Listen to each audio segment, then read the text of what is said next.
So a warm welcome, emphasis on warm, to the ALDE offices here. Of course, you know the main ALDE office is on the 6th floor, but this here is the nerve center of the election campaign, even. So on behalf of the ALDE party and of the Friedrich Naumann Foundation, welcome to this liberal breakfast, the first in-person one that we have in a very long time. So a very nice moment for us. I'm Jules Maaten, I'm from the Friedrich Naumann Foundation, and I should very much like to thank our colleagues at ALDE for organizing this together with us, especially Daniela Garcia Morales for putting so much time and effort into it, and of course also Greta Kiss in our office. Thank you for coming here in such a large number. I think that evidently has a lot to do with the eminent, not to say fabulous, guest that we have this morning with us. She was not only very rare feat MEP of the year twice. I, when I was an MEP, was never MEP of the year, so I'm very jealous. She is a vice president not only of the ALDE party here, but of the European Parliament.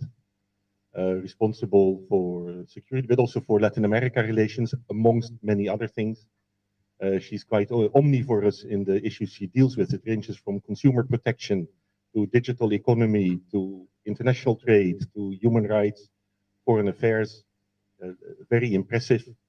Elected for the first time in 2014 as an independent on the ANO list with a very large amount of preferential votes, and then re-elected in 2019 with triple the amount of personal votes. So also that is very impressive. The Czech Forbes described her as one of the 10 most influential women on their top 100 list. So we're seeing here one of the, I think, preeminent Czech and European politicians of our day. Very relevant. We are at the end of a tumultuous 6 months in the European Union, what with the Ukraine war, there was a climate summit, this debate on sanctions against Russia and against Iran, energy pricing, and we had a Czech presidency to try to steer us through all that. So I'm now very curious for you as a Czech politician, do you feel a sense of pride, or do you think it was so-so? How do you see this? Dita, Charanzová, yes. Very welcome here, and I happily give the floor to you, not without saying, you know the format, of course. It's a 1-hour event, which started 10 minutes ago. So we are having 1 hour short introduction, questions, and then after that you will all be on time for your work. Thank you. Thank you very much also for this introduction. I want to first of all welcome you to this breakfast, very early breakfast, which is also very typical for the Czechs. We wake up very early, so it's really something to do with the Czech mentality and the Czech spirit. I'm happy to see that it's still warm inside, which is also quite common in the Czech Republic. We used to have very warm homes. It's not the case anymore, as we are trying to all reduce the consumption, but it's really also a Czech kind of speciality. Um, you mentioned a lot about me, but in the context of the debate that we are having today, I would add on top of it that during the first Czech presidency in 2009, I was a diplomat here in Brussels. So I was the one fighting for the interest of my country in international trade in the council. So now I sit in different institution in the European Parliament, and it's very interesting to see the same debate from the point of view of different institutions. So that's also something that I can perhaps add to the debate that we will have today. How successful the Czech presidency has been, well, I think we still need to wait for the last European Council that will take place next week. As you know, there are still a lot of open issues that are very important for the future of Europe, but also directly linked to the comfort of our citizens. I refer, of course, to the situation with energy, but also how much we will be able to act swiftly as regards our help to Ukraine. You know that yesterday Hungary blocked the package, the 18 milliard euro package for Ukraine, which is linked to another issue, which has been long-standing topic for us as liberals, the rule of law situation in member states. If I can do some wrap-up of the Czech presidency today, I would say the Czech presidency has managed to keep the unity of the Council as regards the Ukraine, as regards Ukraine and the Russian aggression, which I think in the current political context is very welcome. Czech presidency managed to agree to, we have now 8 sanction package on Russia. They have managed to mobilize financial humanitarian aid to Ukraine. They have managed to be really voice for further support, also military support for Ukraine. The other part of the war is, of course, the impact on European citizens. We all have noticed the energy prices, also the prices of food that are increasing. And there I have to say I'm a little bit more critical. Because so far what we have managed, yes, we have the gas storage, so we will survive this winter, but also with the contribution of each of us, because we will consume less energy. We also agree to the reduction of consumption of energy. Then what was definitely welcome to have the contribution of those energy companies that profited extremely from the current prices. So the solidarity fee that we introduced, so we have money how to help the households. But then the big question is how to get prepared for the next winter. And there we need to have some long-standing strategy. We have one really long-standing, which is how we will use renewables, how we will shift from Russian imports to other suppliers of energy. That's all very good. How we will make a new infrastructure in Europe, so the gas from Spain will circulate also to Belgium. But it will not happen overnight. So I'm afraid that the discussion on the price cap for gas is still very relevant. As you know, there is a lot of tension in the Council between the member states, between the institutions. There is one view supported by a dozen of member states, which is not shared by the Commission. So still a lot has to be decided by the end of the year to make sure that the households will not suffer more. I would add perhaps last point, you mentioned it, the climate change. I think the Czech presidency, to my big surprise, has turned into kind of green presidency.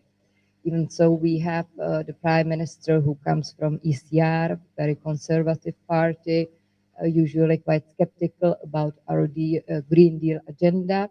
But the diplomats, the ministries are doing quite a lot to close what we call the Fit for 55 different legislation proposals. So I think there they are on the right track. So I might stop here. I think we would like to have also warmed and heated perhaps debate here. So I will pass back to you if you have any further question, or we can open it to the audience. Thank you so much, and that has covered a lot of ground. I have one question, something that interests me. Of course, in this system that we have in the European Union, where a country has the presidency for 6 months and then not anymore for the next, I don't know how many years. The question was how much can you do precisely in 6 months? And this is, of course, a big challenge for any country that does this. And from that point of view, actually, the agenda has been quite full, I think, these 6 months, which is a good thing. But there is also an internal aspect to a presidency, because it means a country is more involved with the European Union than ordinary. What is your sense to the Czech Republic? Do they feel somehow more involved or closer to the European Union because of this presidency, or has it been more something outside the Czech Republic? Well, I would wish so. Czech Republic is one of the most Eurosceptic country, unfortunately, which is something that it's really difficult for me to understand. I come from the generation that grew up in the communist Czechoslovakia, and I spent my years at a university fighting for my country to get back to Europe. But now I don't feel this enthusiasm anymore. Well, that's perhaps for another discussion, what went wrong and what we should do, all of us, in the Czech Republic, but in many other countries, to explain the benefits of Europe, of European Union to our citizens. As regards the communication about the Czech presidency, there hasn't been much. So I think the Czechs, they understand that we are now kind of leading Europe. We organized a huge summit, informal summit in Prague. There was quite a lot of visibility. As you know, it was this European neighborhood agenda, which was first mentioned by President Macron. So for many also it was okay. So it was Macron's idea, which took place in Prague. It's also difficult when you have a presidency after a big country like France is, with very ambitious agenda, with very ambitious plans, and then come a presidency that from the very beginning said, we want to moderate, we want to find the common grounds among the member states. So you see a little bit the drop in the ambitions of the presidency. We will have to see how the presidency is appreciated by the Czechs next year. We will see it in the figures, whether there is more positive attitude towards Europe. But I think it will very much depend on the issue that I mentioned, whether we manage to have a solution for vulnerable households in this energy crisis, whether we will manage to deliver on the promises. We saw it with pandemic. I mean, at the beginning of the pandemic, citizens were shocked. They were waiting for responses from Brussels. It took the institutions a while to react. And then we managed. So overall, the perception of Europe dealing with the pandemic crisis is well perceived in my country.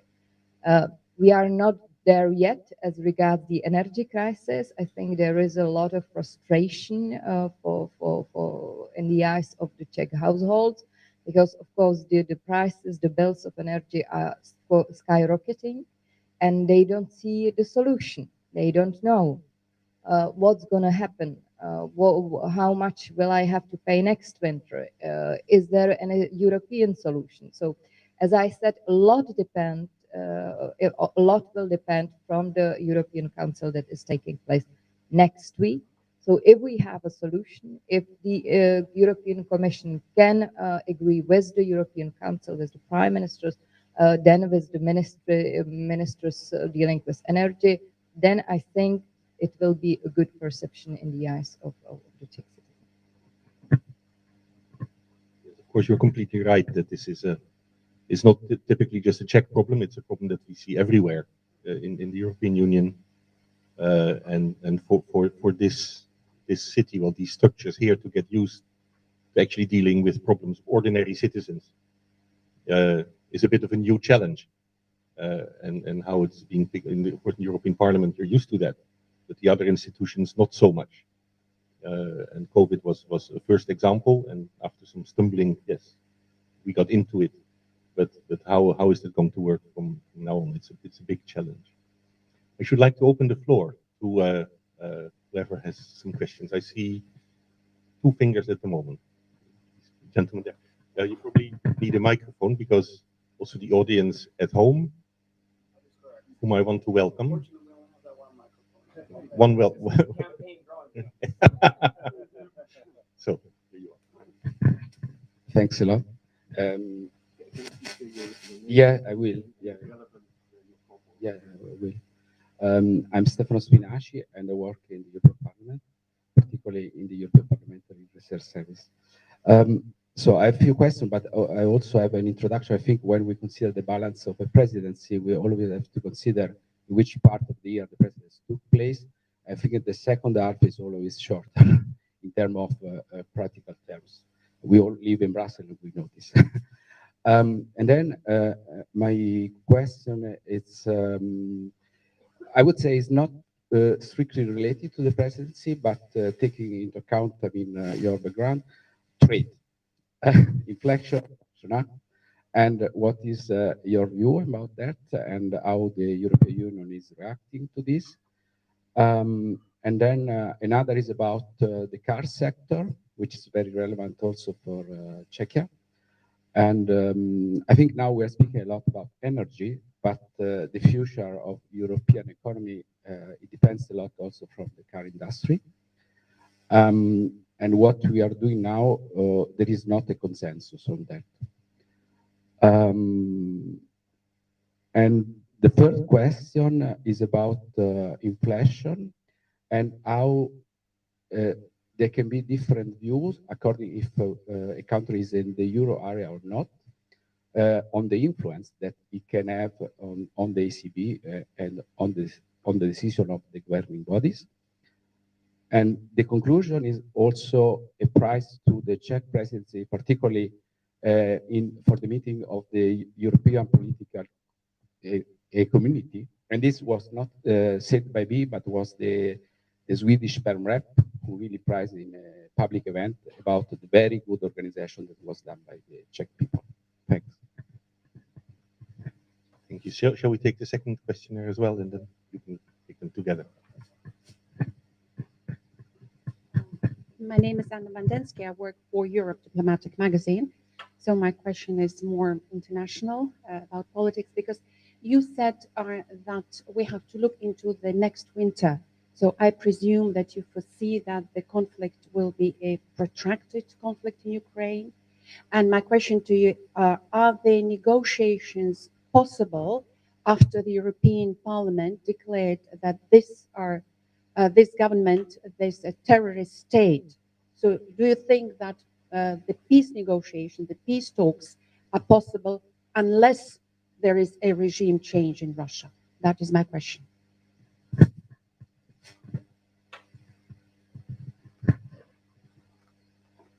So I will start perhaps with the last question. Next winter, well, the lesson learned from the war in Ukraine is that we don't want to rely on the Russian energy at all. No matter how the war will develop, the strategy in Europe is crystal clear. We don't want to be dependent on Russian energy. So that's why we need to have our plan B. I think it was also a mistake in the past to be so reliable on just one country. It's a lesson learned also in other sectors when we speak about producing more batteries, our dependence on China, etc. So that's the reason why we need to get prepared for a solution for the next winter. When it comes to Russia, yes, Russia is a state sponsoring terrorist activities. We all want to have a peace. It was not Europe, it was not Ukraine who broke the status quo. It was Russia. And we all know that Ukraine is going through very difficult times now, considering also the winter. We have 6 million of Ukrainians without electricity nowadays. And we see that the target of the Russian war are not the soldiers, are innocent people, children, women. This is clearly the war that uses terrorist tools to fight against the independent country. The country that just is defending its independence, it's just defending the freedom of their freedom to decide which path they want to choose. And they are fighting also for our values. Ukrainians are fighting for our values. So yes, I very much hope we will have a peace in Europe again, but it's up to Ukraine to find a way and to say this is the moment. And we will stand behind and support it. As for more trade economic issues, you are very right that the biggest question nowadays from economic perspective, from the trade perspective, is what to do vis-a-vis the rise of protectionism in the world. After the war, the world will be definitely different. But it will be also different as regards the economic and trade perspective. We see that the United States under the Biden administration, is now taking steps to implement fully what I call America First approach, just to help their companies, not taking into account our long-standing partnership, our long-standing priorities. We have this Trade and Technological Council where we were also positive that it could deliver concrete results. It could be the tool to deliver on the sensitive issues in our bilateral relations. And then all of a sudden we have this Inflation Reduction Act. So what should we do as Europe? I am a very liberal person, so I will keep fighting for Europe that is open to the external world, the Europe that is not a fortress to Europe. But at the same time, I do feel the pressure also from the businesses that we need to find a way how to help them. At the same time, we know that 90% of economic growth will be created outside Europe. So if we go in a purely protectionist way, saying Europe first and that's it, I think we will be killing ourselves. It's very difficult discussion that we are having nowadays in the European Parliament, in the Commission, how to find for me the third way, European liberal way, in the current protectionism or protectionistic context.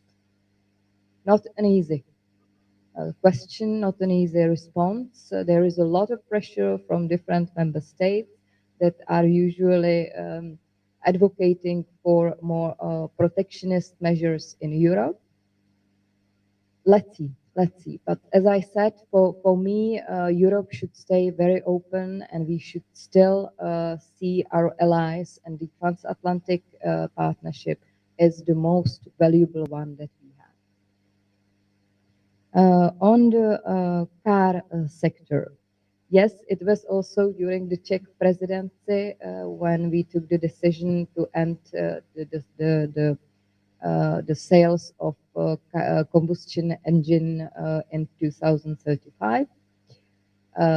Once the decision was taken, then we heard from Thierry Breton, the Commissioner for Internal Market, saying, well, we have to evaluate, assess if it's the best strategy, that what is crystal clear that we will lose a lot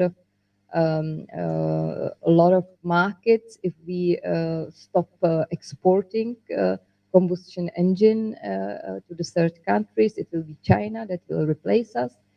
So I think we have to take all these elements into account, listen to our industry, because they are ready, they want to produce cleaner cars. Perhaps they might need more time, perhaps they might need different strategy.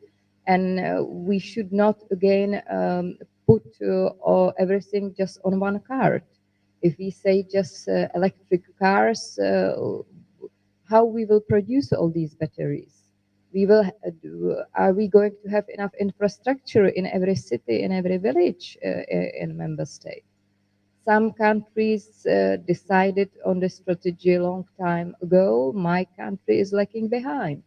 I am not very optimistic that my country will be able to deliver. Perhaps the automotive industry will be able to deliver, but would Czech citizens be ready to buy it? Will they have enough money? Will they have enough infrastructure? There is a lot that has to be seen and has to be really assessed as we go in this journey. Inflation, Czech Republic is not part of the Eurozone, so we have a different discussion. Though I have to say we have one of the highest inflation rates nowadays in Europe. It's very worrying, and we are trying to use all our economic and monetary tools how to fight the inflation rate. Thank you so much. I see two more hands. Hi, my name is Brett Haig from BBVA, the Spanish bank. I have a question another question concerning trade. There are a few FTAs underway, and well, I just wanted to know your impression about the mood in Parliament on Mercosur, Mexico, Chile, those ones that are important for us.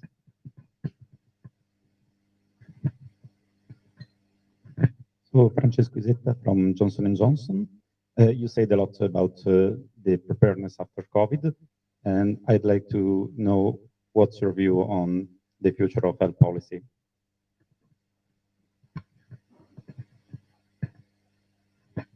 Thank you.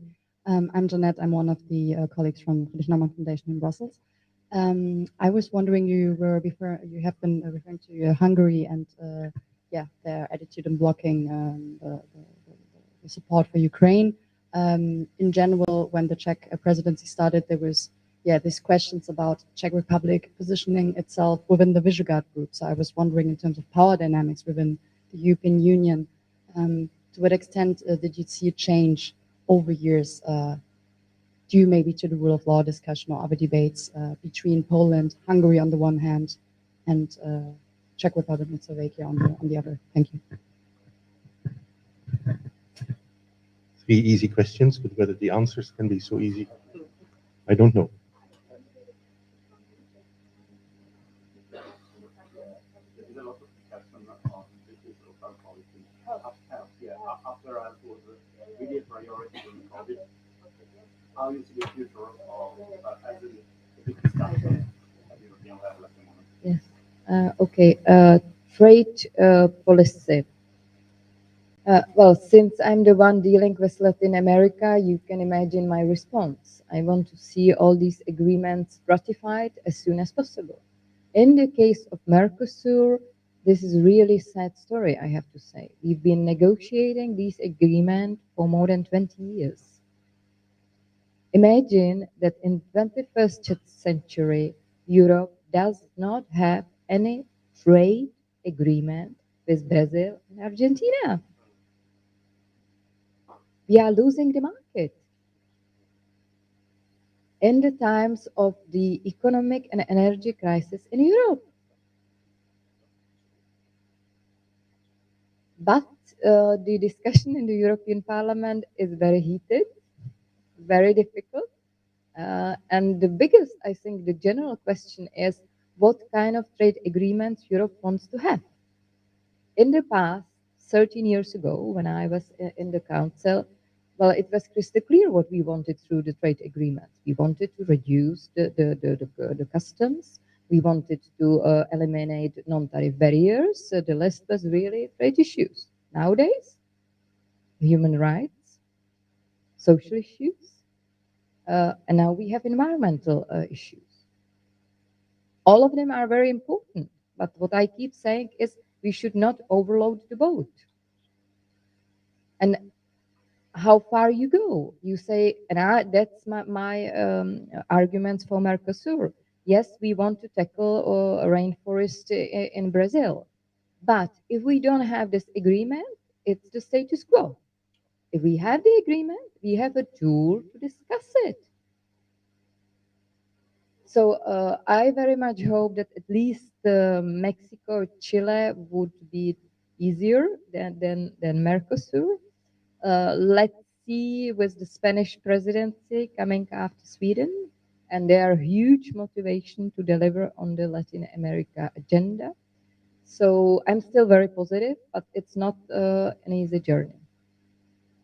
On the health sector, that's very interesting. I remember having all these discussion on the future of Europe 5 years ago. What we should do, what we should not do. Health sector, zero interest in Europe. Why should we do it? It's our competence. Member states knows perfectly what they should do. Don't tell us anything, Brussels, otherwise you will mess up. We had a pandemic, and it was for the first time in my life when my Eurosceptic citizens wrote to me saying, Madam Charanzová, can Brussels do something and help us? Can Brussels help us?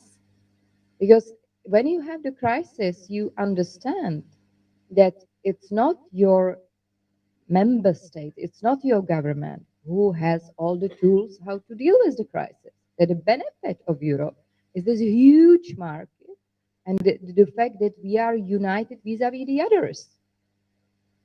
So we have learned that also in the health policy, if we are united, if we are attractive as a market, it's easier to buy vaccine, it's easier to buy health equipment, that we can learn also when it comes to research from each other. So I think we are now on the right track, and I participated in the conference on the future of Europe, which was crowded with the young generation, very enthusiastic about the future of Europe. And health sector, it was one of their priorities. They want Europe to do much, much more.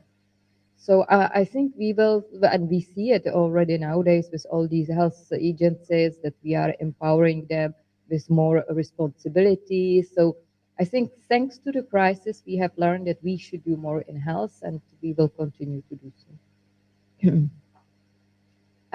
Hungary, Czech, Visegrad. We have to look back and see why and how the Visegrad was created. The idea, do you know who came with the idea to create Visegrad?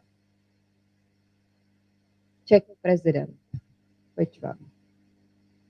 You know just one Czech president who is very famous. Václav Havel. What a surprise. Huh? So you should not be surprised that we care about Visegrad. Is Visegrad the same as it was during Václav Havel's time? Definitely not. Definitely not. Does Visegrad share the values that Václav Havel advocated the whole life? Definitely not.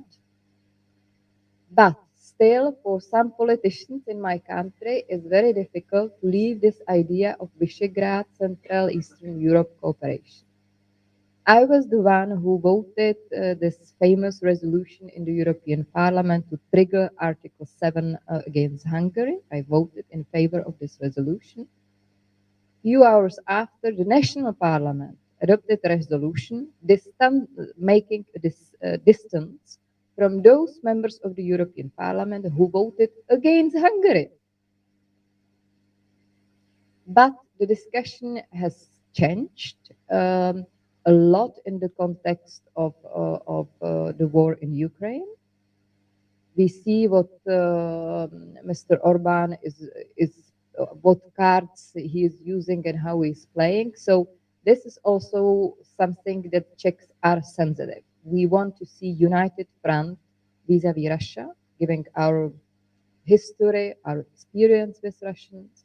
So the role of Viktor Orban in this war is questionable, let's say it. Every time we have a sanction package on the table, we don't know whether he would be willing to agree to it immediately, or it will take us 3-5 weeks to get him on board in exchange for different concession that we have to do. The perception of Visegrad has changed in the public eyes, but still, if you ask people about Visegrad, I think they will appreciate it as a tool for regional cooperation.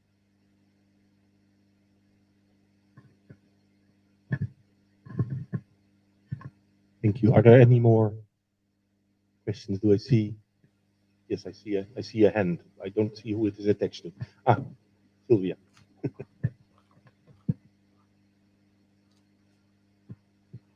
Thank you, Jules. Thank you, Dita. My name is Silvia Mercado. I'm from Relial, our liberal network for Latin America, and a colleague of FNF in Mexico City. First of all, thank you for standing for Latin America frequently. And my question is about the Nicaraguan prisoners. Do you think that the context is doing, the liberal institutions, the Europa, the governments are doing enough, or do you think this situation will be staying in status quo, maybe like in Venezuela or maybe like Cuba? That will be my question. Thank you.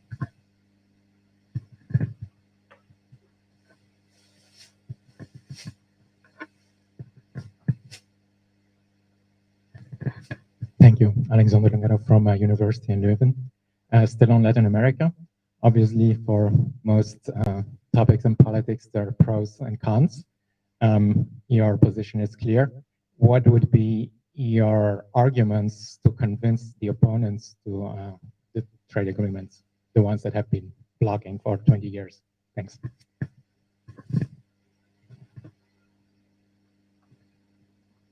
So these were the last two questions? Yes.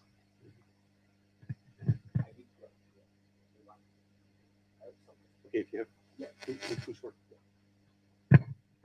Kurt Geisert, I'm one of the guys in the House of European History.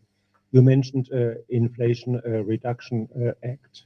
Now, Mrs. Vestager and Mr. Dombrovskis came back without a solution.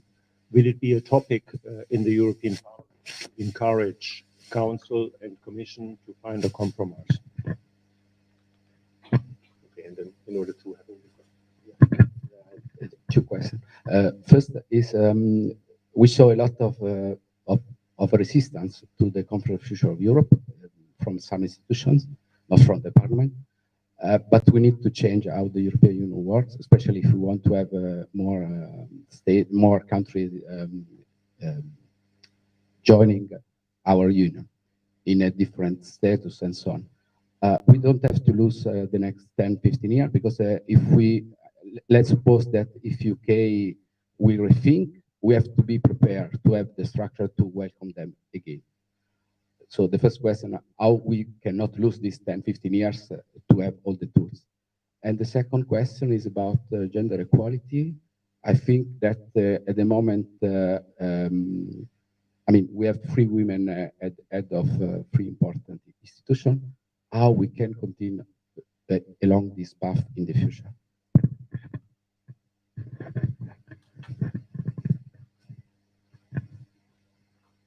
So I start with Latin America, and I want to thank the liberal family that is fighting also in Latin America for our values. We had a nice gathering last week here in Brussels with our friends from Latin America, and I know how much appreciated it is. Look, when I started to deal with Latin America, thanks to my Spanish, by the way, and I'm the example of how Europe can contribute to people-to-people contact, I would say. When I studied at university in Prague, we were not member of the European Union, and I managed to get a scholarship at the Diplomatic Academy in Madrid, which completely changed my life.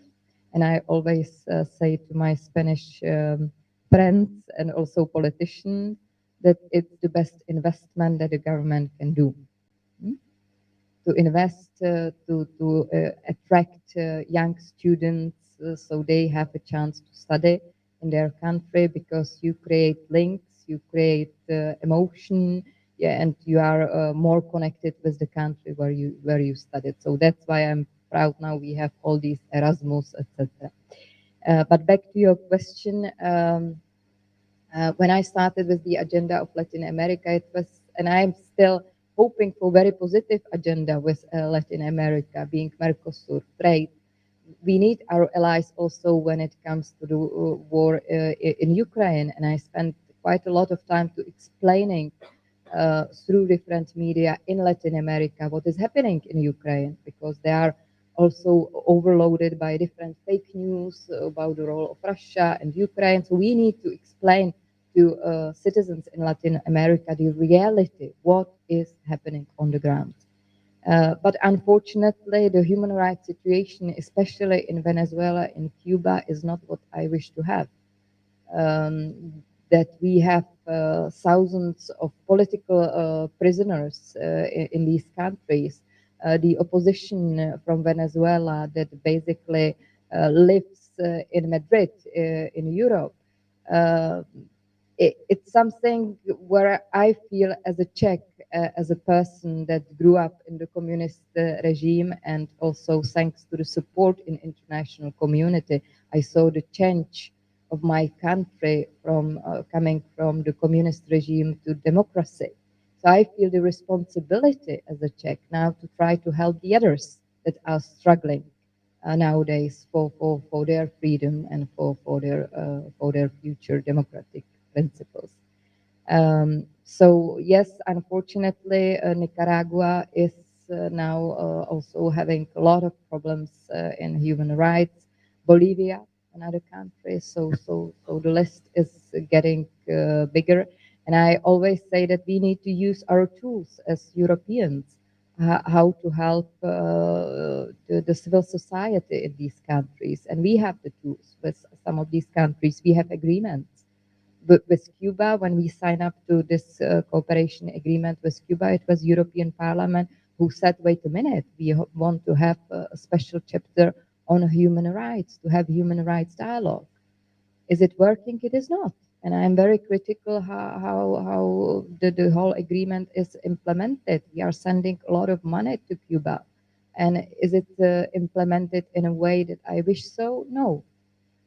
So we need to be still very vocal as regards to human rights in the world. And unfortunately, there are at least these 4 countries where the situation as regards to human rights is not improving at all. Arguments to those who are against Mercosur. Well, I've been through this discussion for 7.5 years. I think the my biggest argument in favor is that, one, if we don't have these agreements, China will replace us. We will lose very attractive markets, and we need, our economy is open economy. We depend on external trade. If we are not going to export, what will happen with the employment in Europe? We have managed to address a lot of the issues as regards environment recently. For some, it's enough. For some, it's not enough. But what I would say, and I will repeat myself, we will have a tool to discuss these issues with our counterparts. We will put it's in the structure. So either we have nothing or we have something. Something which, as regards the environmental issue, is a big step, and as regards the trade issue, is enormous step. So we should not lose this momentum. I mean, to have also, and I have a lot of discussion with those countries that they are just waiting for the Europeans. Do you think they are just waiting for us? They wish to have trade relations with us. But if we are not interested, they will go on without us. And we are traditional natural allies of these countries for many reasons. So, what have I forgotten? Blocking arguments. Yes, your question on Inflation Reduction Act. The Parliament will be definitely very vocal, but there are, I would say, two levels to it. One is, first of all, I don't think that all the measures that were proposed by the administration are in line with WTO commitments. So that would be one level. The second level would be, what do we do as Europeans? And there we will have a huge discussion. And it's back to what we discussed previously. And there I am all worried, to be very honest. In which direction will Europe head? And there we need really a lot of inputs from all of you, from people from businesses, from the think tanks, to really, this is a crucial point. This is a perhaps turning point for the future of Europe, in a sense. Are we going to continue be an open, liberal continent, or are we going to adopt Europe first strategy?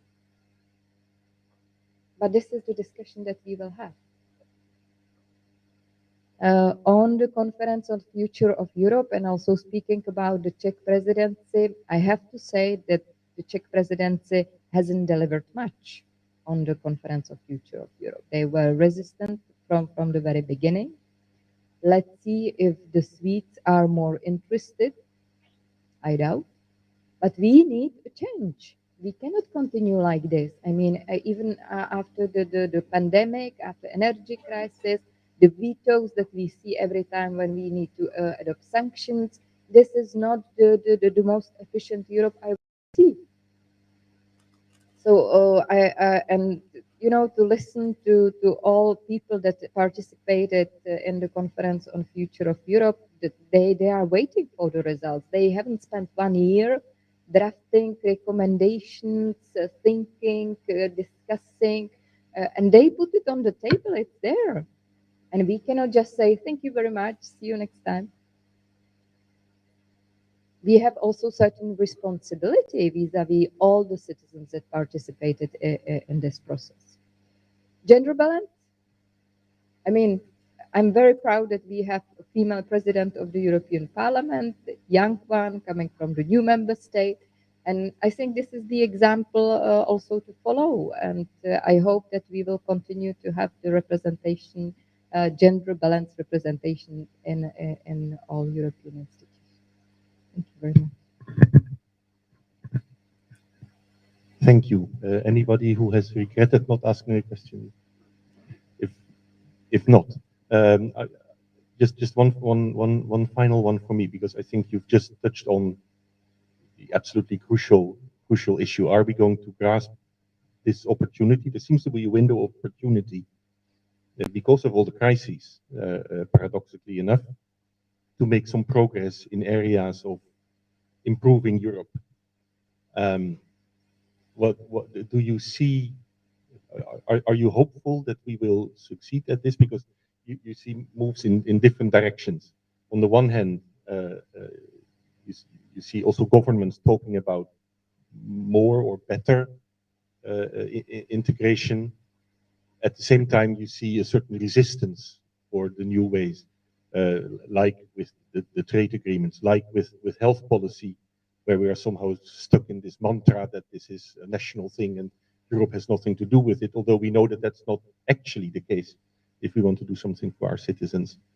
So there is this window of opportunity, there is resistance, because it will change things for people also here in this city. It will, and change is always a little bit scary. But then there are also some hopeful signs. How do you think this will?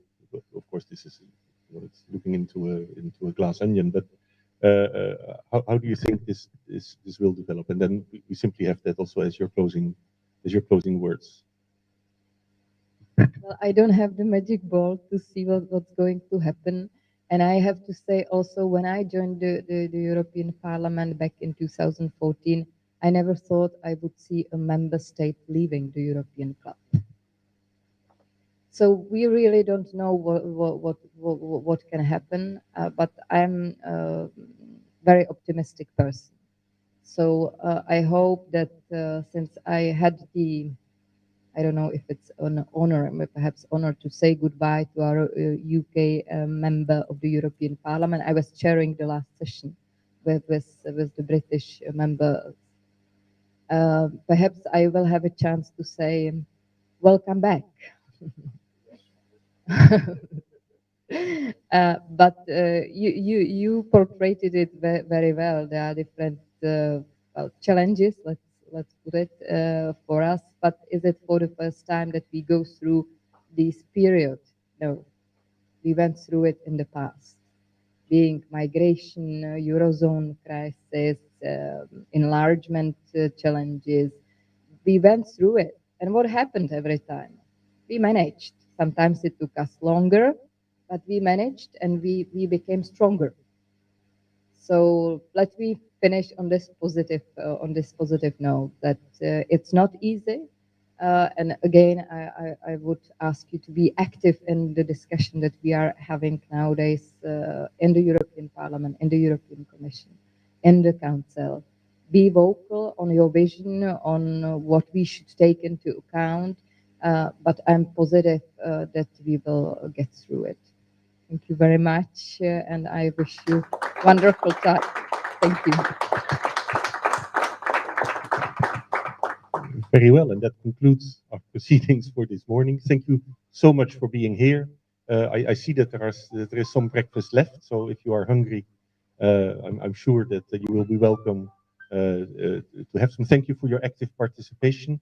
Thank you to everybody who has joined us online for this event, but of course the greatest thank you to Dita Charanzová for being here with us, and I thought it was magnificent.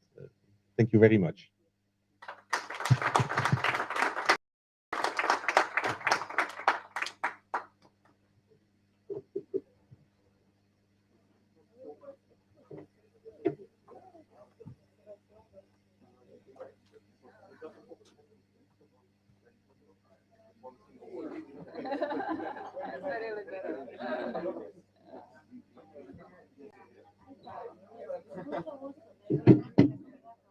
Sí, sí, nos fuimos ahí, pero solo un rato.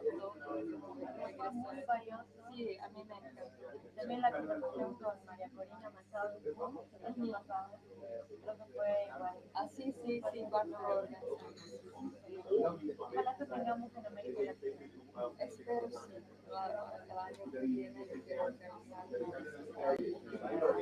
¿cuándo se llega el RDA?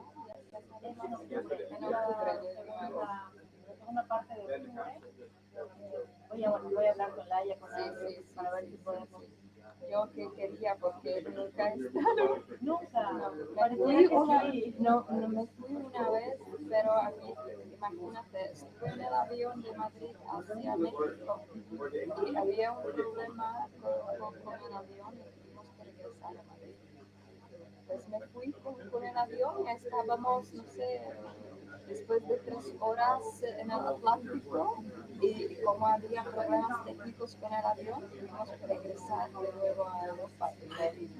yo, ¿qué destino? Tengo miedo, pues yo no me tenía, pero me Bueno, entonces desde 2023 vamos a hacer